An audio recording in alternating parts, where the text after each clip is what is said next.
Está começando o podcast ADV no Comando, com o objetivo de trazer insights e inspirações de várias áreas do conhecimento para ampliar o seu repertório e para te ajudar no dia a dia da advocacia e na busca pelo sucesso profissional e pessoal. Feliz hoje para você, excelência. Eu sou Alexandre Paixão e estou muito grato pela sua audiência aqui, por você nos ouvir. E, excelências, o episódio de hoje, ele toma emprestado para si o título de um dos melhores e mais impactantes livros que eu já li na minha vida. E esse nome é Uma Estrela na Escuridão. E nós vamos falar de aspectos e aprendizados retirados da incrível história de Andor Stern, o único brasileiro sobrevivente do Holocausto, e a aplicabilidade desses conceitos no nosso dia a dia, pessoal e profissional também. E para falar desse assunto, eu tenho a honra de receber ele, que é escritor dessa linda obra e de outras. É formado em História pela Universidade Católica de Santos, em Administração pela Universidade Metropolitana de Santos, a Unimes. É pós-graduado em Gestão Empresarial pela Fundação Getúlio Vargas. Atualmente é historiador do Santos Futebol Clube, é colunista em jornais, empresário, professor do ensino médio e fundamental em instituições de ensino de Santos, casado com a Margarete, que também é professora, e lhe deu 2 lindos filhos, a Marcela e o Davi. Seja muito bem-vindo, meu querido amigo Gabriel Davi Pierin. Puxa vida, Alexandre, eu fico contente, enaltecido de ter a honra, né, de participar. Aquele agradecimento especial aí você, né, que além de tudo é um grande amigo, né?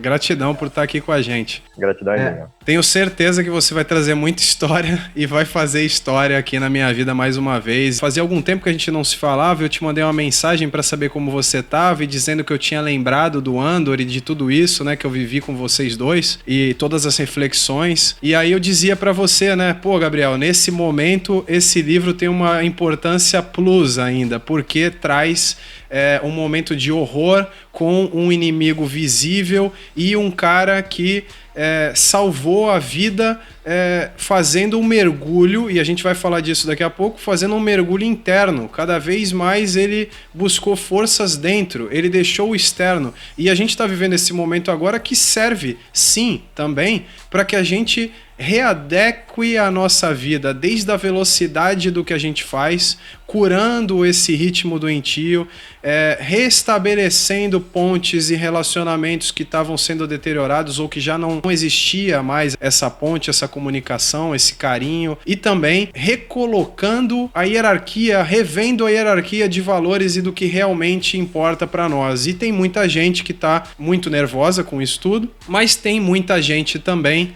que está usando esse tempo para fazer esse caminho de uma autoeducação. Eu quero fazer uma observação, a gente não pode ignorar o que a gente está vivendo hoje, né?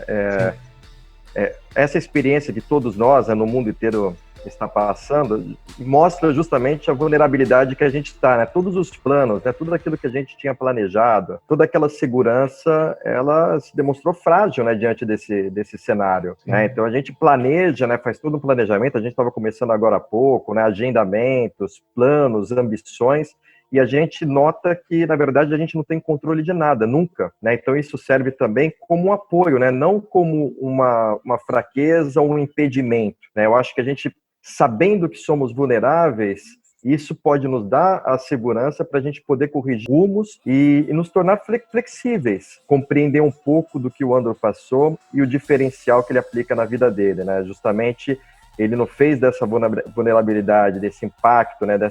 Desse problema que ele viveu na vida dele, como algo que o impediu de seguir adiante. Ao contrário, o Holocausto, ele está presente diariamente na vida do Andor, né? Mas a forma como ele lida com isso, a forma como ele nos ensina sobre isso, é que torna essa história especial, essa história transformadora. Como é que foi a caminhada, né, de conhecer o Andor e escrever esse livro? Bom, eu conheci o Andor, assim como muita gente acaba conhecendo, numa palestra. A grande diferença é que a palestra que eu conheci o Andor foi a primeira palestra em que ele deu na vida dele. O Andor, diferente de outros sobreviventes que fizeram da sua experiência, né, uma missão de vida, o Andor, o Holocausto era uma página virada na vida dele, né? O Andor passou da sua libertação em 1945 até 2009 sem tocar no assunto, claro, né, com seus familiares, pessoas mais próximas, mas era uma página virada. E em 2009 ele aceitou um convite da escola onde eu leciono até hoje, o Colégio Universitas aqui em Santos, para poder fazer esse relato aos alunos. Num primeiro momento ele resistiu um pouco, não era algo que ele via como positivo, enfim, para ele era uma história triste, mas o Andor era uma pessoa diferente, né, em vários aspectos. E depois de terminar essa palestra, ele deu segurança para ele seguir adiante, porque ele traz muito mais do que o horror propriamente do Holocausto, ele traz realmente a alegria de viver, o respeito ao próximo. E aí começou a nossa trajetória, né? Eu conheci nessa palestra em 2009, em 2010, 11, 12, nós repetimos esse feito, sempre na mesma escola, ampliei também para o Colégio do Carmo, que é outra escola que eu leciono. E aí, em 2013, veio o convite, né? Eu falei para ele que eu o convenci, né, de que a gente não poderia ficar apenas, né, passando essa mensagem nas palestras, mas que a gente deveria dar uma dimensão maior para a história dele. E eu fiz o convite para escrever o livro e começamos essa trajetória que, em 2014, eu senti a necessidade de visitar os lugares por onde ele passou, né? Então, a gente foi para a Europa, refizemos toda a trajetória dele, desde a infância, a escola onde ele estudou, o bairro onde ele viveu, o clube que ele frequentava, o parque em que ele passeava, até finalmente os lugares sombrios da vida dele, né? Então, o gueto onde ele foi viver com a família, a fábrica onde ele ficou também escondido, depois, posteriormente, os campos de concentração, né? Tanto na Polônia quanto na Alemanha, e finalmente o lugar de libertação. E aí, em 2015, esse projeto, esse sonho virou realidade e o livro foi publicado. E você estava lá presente na primeira palestra, né, em que a gente teve o lançamento do livro. Eu tive essa honra, né, no Universo, que foi onde tudo começou, né? Então, eu fiz questão de que essa primeira palestra pudesse ser lá, porque foi ali que ele foi acolhido, né, pelos alunos. Era uma outra turma, mas era um ambiente onde ele tinha construído aí essa trajetória de palestrante, né, que não era um sonho dele, não era algo que ele pensava, mas que deu muito certo, tanto é que esse ano a gente está completando aí 11 anos já de palestras, agora já numa dimensão maior, com o livro, com adaptação para HQ e no Brasil inteiro, né? Nós já tivemos aí em vários estados, temos convite também para visitar outros. E eu me senti família porque eu estava lá também, e olhem o que eu tenho aqui, eu quero mostrá-lo. E tenho o quê? Autógrafos do Gabriel e do Andor, e esse livro aqui, realmente, eu devorei esse livro, Gabriel, eu já te disse isso, não sei se você lembra, eu li esse livro em um dia, inteirinho. Quando alguém tem muita convicção e tem muita certeza do que está fazendo, é um propósito claro, e isso serve para você que está nos ouvindo, quando você coloca um propósito muito claro e muito conectado com a sua essência, as coisas fluem de uma forma fantástica. E ver o Andor palestrando sem nenhum slide, sem nenhum material eletroeletrônico para apoiar o que ele estava dizendo, simplesmente respondendo as perguntas que vinham, inclusive uma delas, que eu tive o prazer de fazer nessa palestra, vai estar aqui no final desse podcast, então fica com a gente para ouvir, porque foi uma pergunta que quando eu fiz eu gelei, porque o Andor parou para pensar e me disse que era uma boa pergunta e eu fiquei com medo de estragar a palestra e ele deu uma baita resposta e eu vou devolver ela aqui para o Gabriel responder sobre a ótica dele, então fica com a gente. E você disse que sentiu o gosto amargo da injustiça. E muitos dos nossos ouvintes aqui têm esse lindo e árduo propósito, né, de lutar pela justiça. Então, sob a tua ótica, quais são os efeitos desse gosto amargo da injustiça? Então, assim, ali a gente tinha o quê? Pessoas presas e que todos oprimidos, mas a hora que tinha uma certa condição, alguns capos eram escolhidos para isso, né? E quando eles assumiam esses postos, eles se tornavam opressores. De oprimido, viravam opressores.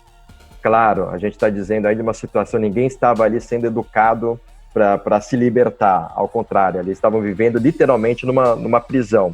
Mas a gente pode trazer, já que você está fazendo esse paralelo com a educação, né, é um trabalho fantástico que você desenvolve, e eu falo muito isso para os nossos alunos, e a gente vê muito isso na nossa sociedade é a questão do macro e do micropoder, né? Então a gente vê, a gente pode citar inúmeros exemplos, né? Quando um determinado grupo social está fazendo uma greve para tentar buscar melhores condições de vida, e você vê um outro grupo social que também é oprimido, e aí eu posso dizer, policiais a serviços do Estado, que de repente, ao invés de estarem engajados também nesta luta, eles se tornam opressores e oprimem o movimento de libertação, né?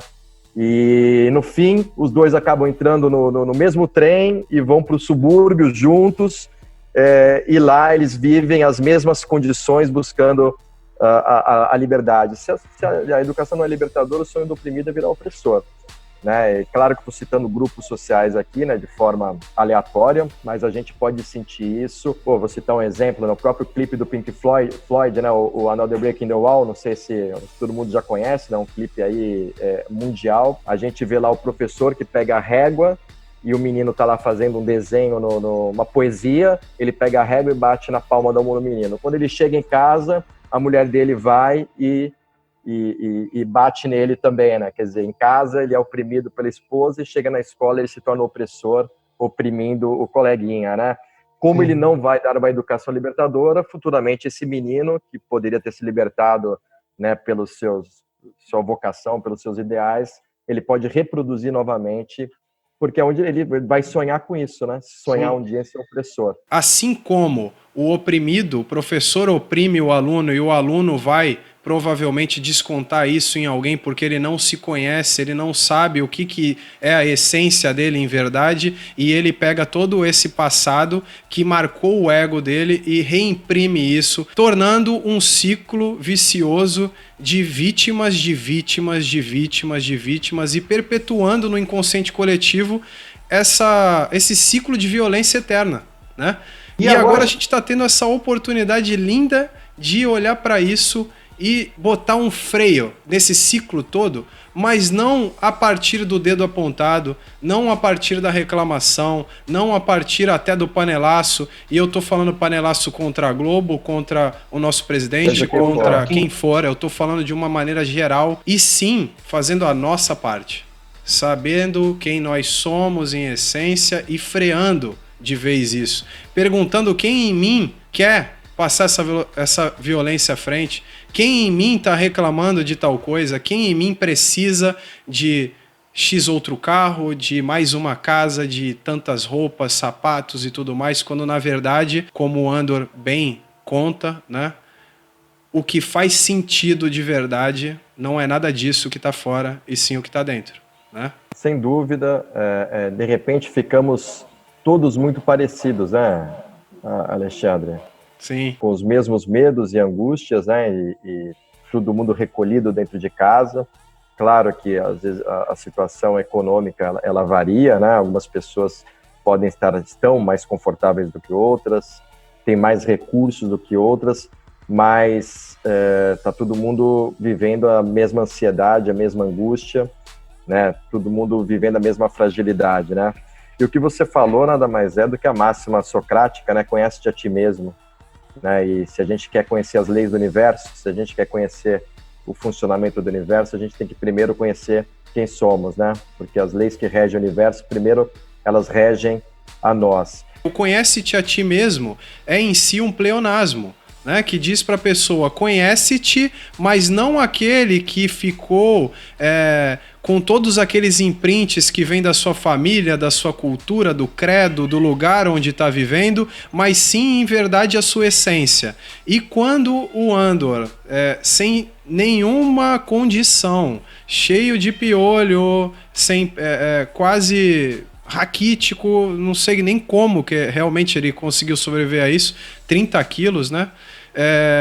Se desprende completamente desse ego, dessa imagem idealizada que tantos advogados, tantos profissionais, tantas pessoas sofrem por ficar ligado demais a esse personagem que habita em nós, a todos nós, que por vezes nos protege de determinadas situações, mas que nos prejudica quando traz uma carga que não é necessária, uma crítica exacerbada, um perfeccionismo que acaba trabalhando como uma limitante do nosso potencial verdadeiro. E aí sim, descolado disso, de repente, né, a pessoa encontra uma essência. Lógico que eu não desejo para ninguém, nem para a humanidade, que tenham que passar pelo que o Andor passou para encontrar com essas facetas nesse nível que ele encontrou. Mas é fato também, e a gente não pode deixar isso de lado nesse momento, que nós, como humanidade, estamos sim passando por um chamado enorme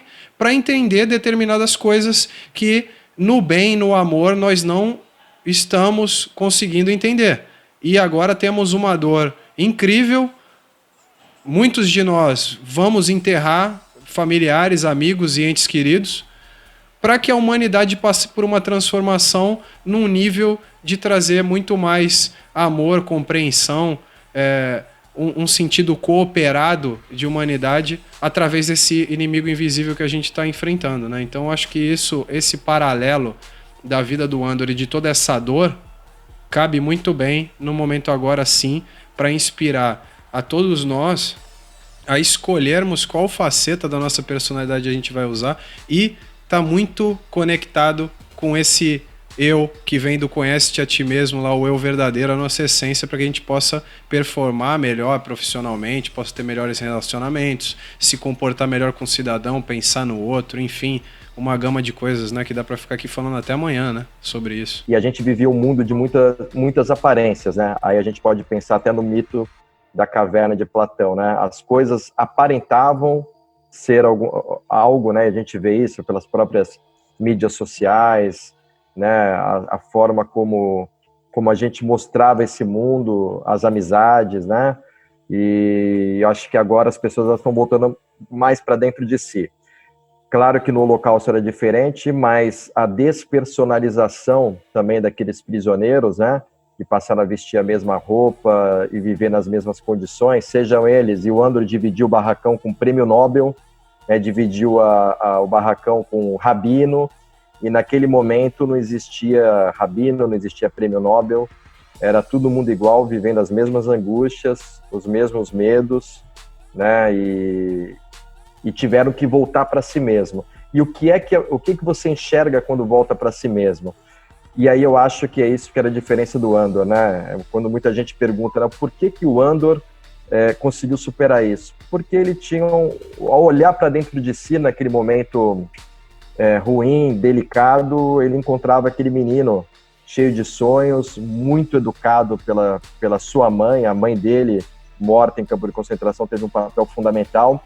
Então ele encontrou a pureza, ele encontrou o sonho de retornar ao Brasil, isso que salvou a vida dele num determinado momento, quando ele pensou em tirar a própria vida, né? Ele lembrou do Brasil, ele lembrou do avô, ele lembrou da mãe, e eu acho que isso que salvou, né? Ao olhar para dentro de si, ao tentar conhecer a si mesmo, mesmo dentro da inocência dele, ele encontrou essa paz, esse amor, e isso que levou ele adiante. E que matou muitos prêmios Nobel que foram capazes de fazer coisas fantásticas, né, mas que de repente, olhando para dentro de si, encontrava também aquele horror que era refletido naquele mal todo que estava vivendo.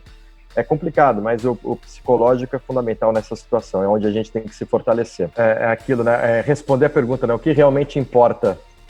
Exato. É o que realmente importa, né? Então, hoje a gente tem que pensar nisso, né? O que realmente, claro que todo mundo se preocupa, né, com as questões econômicas, com a profissão, com os sonhos, mas o que importa hoje é a vida, né? Sim. A gente perdeu, e aí é interessante também, né, que o Andor fala muito sobre isso, estamos perdendo, claro que não totalmente, né, mas a nossa liberdade ela foi privada, né? A gente já não tem mais a liberdade de ir e vir, né? De poder levar adiante os nossos projetos. A gente está com essa liberdade cerceada, mas a gente sabe que é por um tempo, né?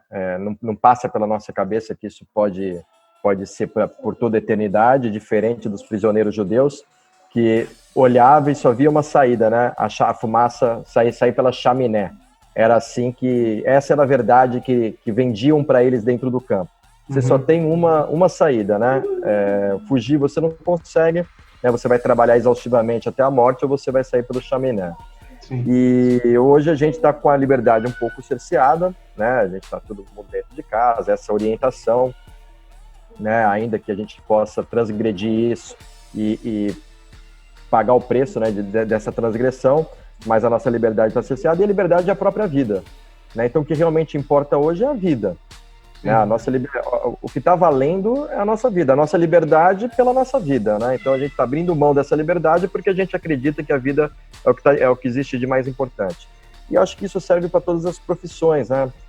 Como você está colocando, e a área que você atua, né, dentro do direito, as pessoas poderem olhar e falar, pô, o que é o direito, né? Primeiro que o direito, né, ele nasce, né, e aí, claro que a gente vai pegar aí das questões históricas, né, Declaração dos Direitos do Homem e do Cidadão, né, e aí a gente tem aí o direito à vida, direito à liberdade, tudo isso que a gente está falando agora, né, Sim. Direito à vida, direito à liberdade, os ideais iluministas, né, que depois vai inspirar, né, a Carta da ONU, né, mais adiante, justamente no fim da Segunda Guerra, justamente por causa do Holocausto, que vai ter esse estímulo aí dos direitos humanos, né, e a gente tem que parar um pouco agora e pensar nisso, né, quer dizer, dentro da área do direito, o que importa é a justiça, é a vida, né, é a igualdade, é fazer valer isso, então, que isso inspire, né, porque a área do direito é uma área maravilhosa, e as pessoas têm que trazer isso. Pô, ser juiz é um privilégio, ou ser um advogado é um privilégio, né?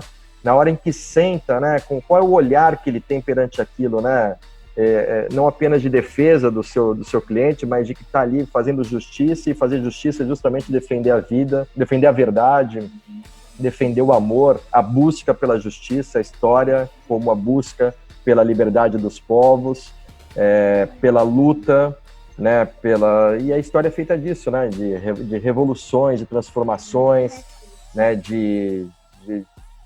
do ser humano, né, fazendo a própria história. A gente está fazendo a nossa história nesse momento, né, de uma forma macro, a humanidade aí tem que estar unida em torno de um inimigo comum, mas a gente está fazendo a nossa história pessoal. A gente pode sair dela transformados, melhores advogados, melhores professores. Então, se colocar no lugar do outro é fundamental. Eu falo muito para os meus alunos, para os meus colegas, né, que acabam se tornando meus alunos, advogados aos quais eu dou aula, que vários deles têm uma competência técnica exuberante, mas eles ficam com medo de externalizar esse conhecimento técnico em forma de ações, em forma de remédios jurídicos, porque muitas vezes eles têm medo do tete a tete ali com o seu cliente, né? Do atendimento, do cliente de repente fazer uma pergunta para ele que ele não sabe. Essa faceta, né, do que você trouxe agora, da empatia, eu digo para eles, seja empático, ouça ativamente, ouça na essência o seu cliente,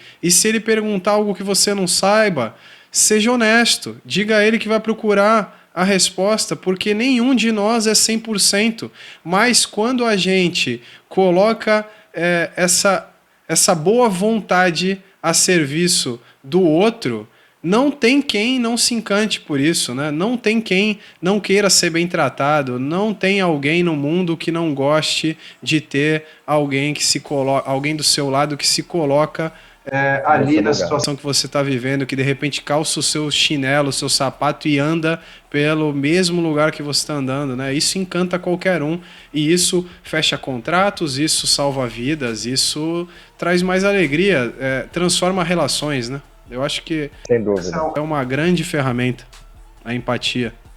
Sem dúvida, se colocar no lugar do outro. Não tenho a menor dúvida disso, Alexandre. O que você falou é o ponto fundamental, né? A palavra empatia significa isso, né? Você se colocar no lugar do outro, né? Isso serve para qualquer profissão, né? A gente se colocar no lugar do outro, sentir os mesmos medos, né? Os mesmos receios, né? Ninguém procura um advogado, né? Se não está vivendo, né, uma situação particular, uma angústia, Sim. Problema, né? Então a gente tem que se enxergar parte aí desse problema. E se você não tem a solução na hora, você vai buscar uma solução junto, né? Com você certeza. Vai lutar junto, né? Eu acho que a beleza está nisso, né? A gente tem que ser um pouco menos... A técnica, ela é fundamental, né, para qualquer profissão, né? Mas a essência, ela está nas emoções, né? É ali que a gente vai buscar. Justamente, mais uma vez a gente volta a isso. Não adianta a pessoa ser técnica e ser uma pedra de gelo, porque ela não vai conseguir se conectar. E os advogados, né, falando aqui das pessoas que nos ouvem aqui, são pessoas que são uma ferramenta estrutural da administração da justiça, que trazem de volta a justiça e salvam vidas a partir do seu conhecimento técnico. Isso é um poder muito grande que precisa ser usado com responsabilidade, mas mais do que qualquer coisa, é um poder que precisa ser usado, né? Porque aquela metáfora da Bíblia que fala do dom, né, daquela pessoa que guarda o dom para si, isso é muito escasso, né? A gente tem que colocar mais a boca no mundo, sim, trabalhar e fazer o que a gente sabe para ajudar as pessoas. E a gente está vivendo um momento que, mais uma vez, estamos sendo chamados a essa reflexão, né? E poder colocar isso para frente. Você acredita que, de alguma forma, não saber quem ele era ajudou ele a sobreviver? Ele fala sempre que ele vivia, ele e outros, né, de forma instintiva, né, como um cachorrinho abandonado, né, que de repente tem um lar e se perde do dono, né? Um cachorrinho que tem um lar, que é todo mimado, né? Que vive ali, né? De amor, e de repente ele perde-se do dono e passa a viver um cachorro que está andando na rua, virando lata, virando lixo, tentando sobreviver de forma instintiva. Ou seja, ele não pensa, ele não tem o dia seguinte, ele não tem o momento seguinte, né? Ele vive apenas o presente, o hoje, ele vive para comer e vive para sobreviver. Né, esse processo foi um processo que acho que muitos viveram, né, em determinado momento. É difícil a gente pensar também porque foi uma trajetória longa do Andor, né? Mais de um ano vivendo no campo de concentração. Então, eu acho que ele passou por diversas fases, né? Então, essa fase é uma fase final, né? Onde ele já estava com quase 30 quilos, onde o próprio corpo já respondia fisicamente a isso, né? As unhas não cresciam, o cabelo não crescia, ele perdia peso, o psicológico já tinha sido destruído, né? E aí ele passa a viver de forma instintiva, né? Eu acho que naquele momento só isso poderia dar uma sobrevida a alguém. Não ter mais essas emoções, viver de forma instintiva, né? Sim, agora, sim. Naquele primeiro momento, eu acho que o cara, aquela sementinha de amor que estava dentro dele, né? Aquele conforto que ele ainda tinha dentro de si, eu acho que foi importante para que ele pudesse atravessar os primeiros dias, porque muitos morriam, inclusive, logo que chegavam, né? Porque a viagem já era perturbadora, né? O impacto da chegada era perturbador, né? Então, acho que o fato dele ter uma base moral, ética, né, um caráter, né, um sonho, dele ser muito jovem também, eu acho que, talvez sem saber muito o que estava acontecendo ali, eu acho que tudo isso contribuiu para que ele pudesse atravessar os primeiros momentos. Agora, é tudo muito complicado, nem ele sabe responder, né? Uhum. Para ele, realmente, era tudo de uma forma instintiva, né? Ele tentava anular a emoção ao máximo, não cabia emoção enquanto ele estava lá dentro. Tem uma ferramenta da PNL que se chama Ponte ao Futuro, que é nada mais, nada menos do que a pessoa visualizar lá na frente algo que vai acontecer na vida dela. No livro, né, você descreve o Andor se salvando mais uma vez dentro do campo de concentração a partir de uma ponte ao futuro que ele fazia todas as noites quando chegava no seu quarto, né? Não era quarto, quando chegava no seu puxadinho lá, né, para dormir, e ele visualizava o que, Gabriel? Ele visualizava uma cozinha, né? Ele visualizava os armários, né? Visualizava, porque a comida nunca era suficiente, e é importante que as pessoas entendam isso, que existe a fome fisiológica e a fome psicológica. A fome fisiológica é aquela que a gente sente quando está próximo da hora do almoço, quando a gente está muitas horas sem comer, a gente sente ali, né, o nosso estômago, ele reage a isso, né? Só que a gente não passa nenhum desespero porque a nossa cabeça entende que você vai, mesmo que você vá demorar ainda 1 ou 2 horas para comer, você sabe que esse momento vai chegar. Então ele desenvolveu, né, ele até brinca que ele desenvolveu a virtualidade naquele momento, né? Ele parava e ficava imaginando na frente na frente dele um armário, né? Ele tinha até o desenho do armário na cabeça, quer dizer, isso é importante porque você fala de PNL, eu também sigo muito essa linha, né? E a visualização, ela não pode ser uma visualização simples, né? De qualquer jeito. Você tem que verdadeiramente viver aquilo que você está vendo, né? Então ele visualizava perfeitamente o armário, inclusive tinha aquela tela de proteção para não entrar mosca. Ele abria o armário, no primeiro armário, organizadamente, tinha lá os pães, diversos tipos de pães. Aí, num determinado dia, ele podia escolher qual pão que ele queria, então ele podia pegar um pão preto.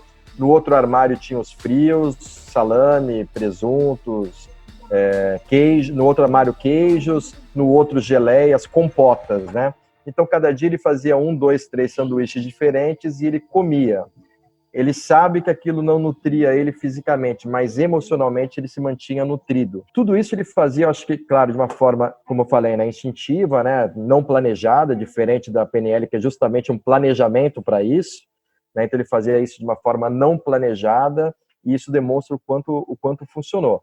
Será que foi isso? Ele faz a pergunta, né? Porque as pessoas perguntam as pessoas querem saber, mas como você sobreviveu? É impossível. E ele falou, olha, a única coisa que eu lembro que eu fazia era isso. Se foi isso que levou a minha sobrevida, então foi isso que eu fiz e que deu certo. E no nosso dia a dia funciona, Alexandre, se eu posso contar essa experiência abertamente, antes mesmo de começar a escrever a primeira linha do livro, apenas quando o Andor tinha aceitado o meu convite, e ali não foi simplesmente, eu estava diante de uma história. O meu sonho era ser escritor, né? Eu sou um historiador, então eu tinha ali tudo na minha frente, né? Uma história incrível, diferente do único brasileiro sobrevivente. Só que eu não tinha escrito uma linha ainda. E aí surge aquele medo, né? Será que eu vou ser capaz de escrever uma linha? Quanto mais uma página ou um livro? Né? Só que nos meus exercícios de PNL, que eu também não é minha formação, mas algo que também eu sempre levei como uma verdade, eu já me visualizava, na época não existia ainda o programa do Bial, existia o programa do Jô, eu estou falando de 2013, mas eu me visualizava sentado na frente do Jô com um livro e dando a entrevista para o Jô. E esse exercício eu fazia quase diariamente, que o livro ia sair, eu não tinha escrito uma linha ainda, que o livro ia sair e eu ia ser entrevistado pelo melhor entrevistador do Brasil, pelo menos o mais conhecido deles, né? Programa de maior audiência na época. Dentro dessa linha de talk show. E menos de 5 anos depois, eu estava sentado na frente do Bial, dando a entrevista e o livro pronto, né? Sem que as coisas acontecendo naturalmente, porque essa construção já tinha feito dentro de mim, né? E o livro fluiu, né? Em 2013, quando eu comecei a escrever, meu filho era recém-nascido, né? Você é pai, você sabe, né? Quem que consegue escrever, fazer qualquer coisa quando você tem um filho pequeno e o outro 2 filhos pequenos, é dificílimo, né? Você tem, né, uma demanda absurda. E o livro eu consegui escrever em menos de 1 ano e então funciona. Essa dica eu passo sempre adiante e eu sei que você faz esse tipo de treinamento e eu acredito muito.